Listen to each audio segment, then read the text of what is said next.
Well, hello there, and welcome to Urinetown. Not the place, of course, the musical. Urinetown, the place is, well, it's a place you'll hear people referring to a lot throughout the show. You hear the news? They carted old so-and-so off to Urinetown the other day.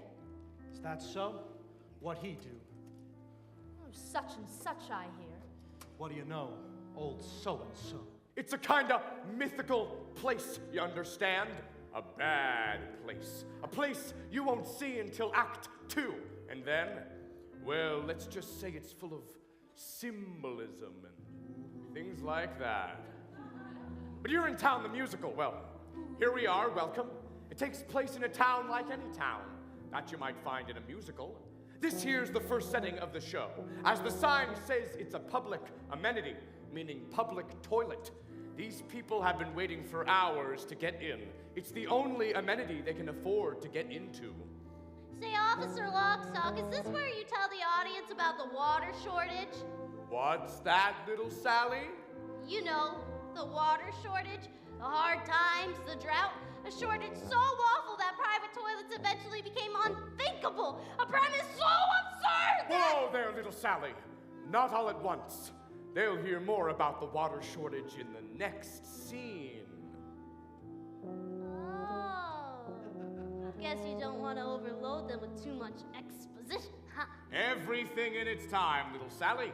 You're too young to understand it now, but nothing can kill a show like too much exposition. How about that subject matter? Well, I get... Heard that title, even that could kill a show pretty good. Well, little Sally, suffice it to say that in Urinetown, the musical, everyone has to use public bathrooms in order to take care of their private business. That's the central conceit of the show. Better hope your pennies add up to the fee. We can't have you peeing for free.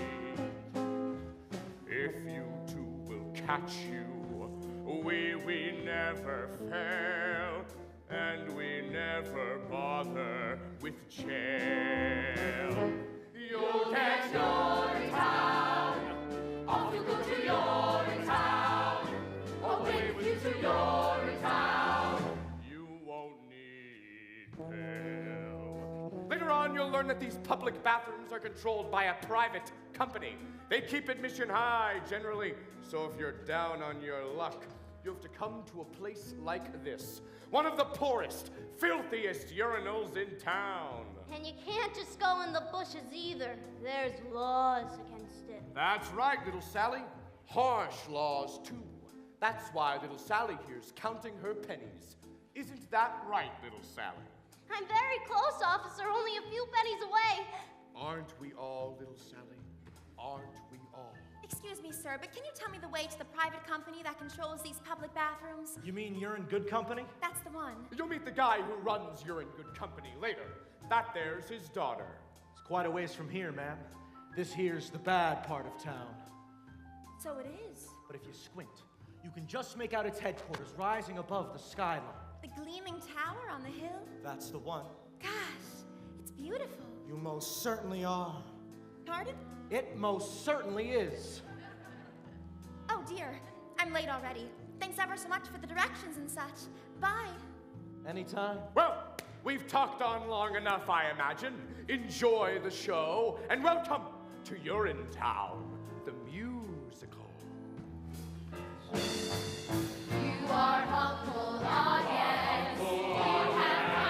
You have come to see what it's like when people can't be free. People can't be free, can't be free. First act lasts an hour.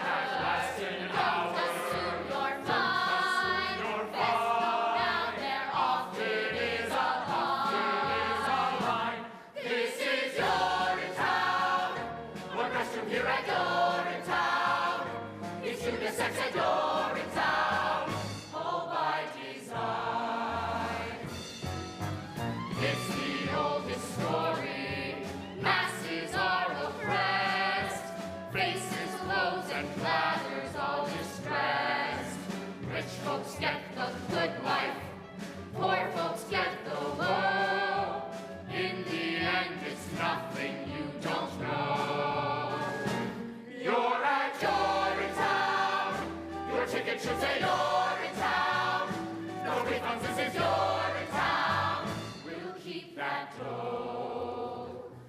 This is